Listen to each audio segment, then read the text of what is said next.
Good day everyone, I am Dennis Merenzi Salvania from KSN 12E Group 20. And today I will be performing my return demonstration upon doing the infant CPR or the cardiopulmonary resuscitation. So CPR for infants is it is very necessary when their heart stops or their breathing falters. So it sustains blood flow and oxygenation to prevent organ damage in emergencies like cardiac arrest, breathing issues, sudden infant death syndrome, or even choking. So prior to the procedure, first of all, we need to evaluate the newborn's transition to extrauterine life using the Apgar score. So the Apgar score assesses newborn's transition to extrauterine life. So if the score is below 4, then it suggests the needs for emergency or the CPR to address potential complications, and it will ensure a smooth adaptation to life outside the womb of the mother. So since the infant is assuming that her Apgar score is 3, then we'll be proceeding to checking for responsiveness by rubbing the soles of the feet of the infant or the back to help assess if the baby is conscious. So rubbing the patient's or the baby's sole and also the patient's back. So just like that. So if there is no response upon doing that, we'll be placing the newborns on their back. So we'll be calling for help to activate Cold Blue or the doctor's quick to ensure swift or fast medical assistance and intervention in critical situations. So Cold Blue, doctor's quick.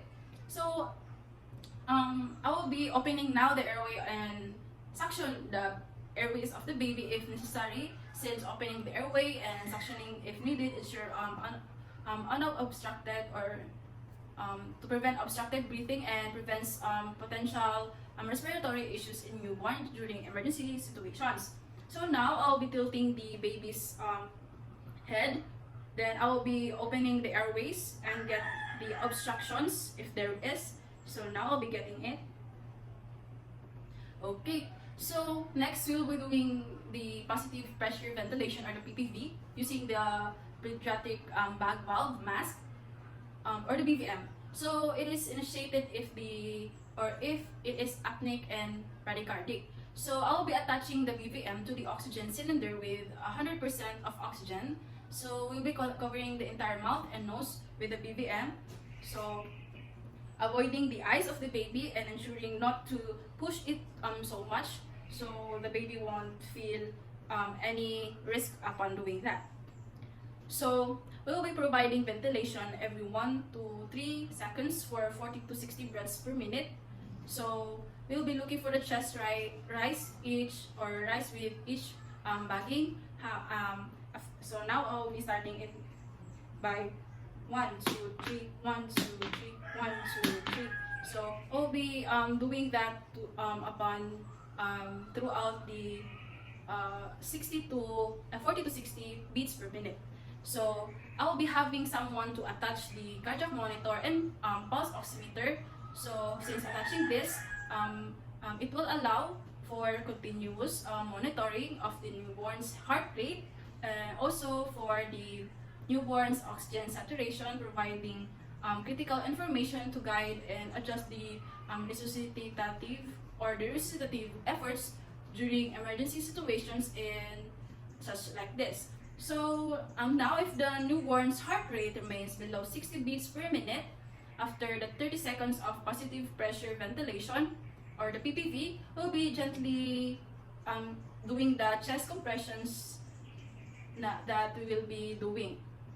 So using either our 2 fingers or the 2 thumb encircling technique or grasping the chest of the baby or the thoracic cavity of the baby, we will be we will be using our thumb. We will put it on the center of the baby's chest or just below the nipple, and if our 2 thumbs, we'll be putting it the center of the chest of the baby. So we will be compressing the chest of the baby about 1.5 inches deep, ensure the effectiveness of the circulation without risking harm of the newborn's delicate chest.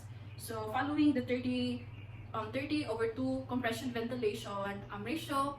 It will continue for 4 to 5 cycles to help improve the circulation and support the baby's resuscitation effort.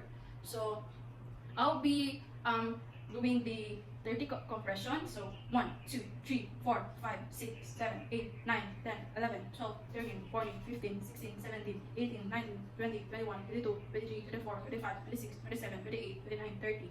So two ventilation. 1, 2. So we will be continuing that for 4 to 5 cycles. So if after the 5 cycles, if the heart rate is still less than 60, we'll be continuing the chest compression to the infant, and we'll be assisting the intubation and giving meds. So this is to ensure the safety of the infant.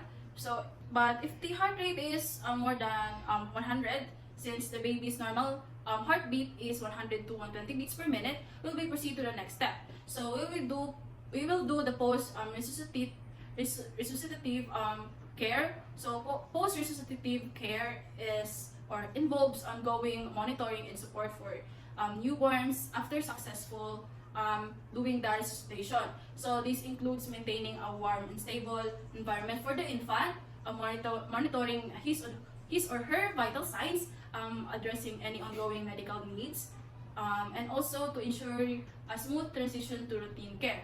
So also it aims to optimize the baby's recovery and well-being following the resuscitation efforts that we have done. So now we will be documenting the time, the procedures, the assessments, the responses to the treatment, and the medication given to the infant. So documenting it, it will help it is crucial for maintaining an accurate record of the newborn's resuscitation, and this documentation also serves as reference for healthcare providers, and it helps in continuity of care and provides valuable information for future medical decisions.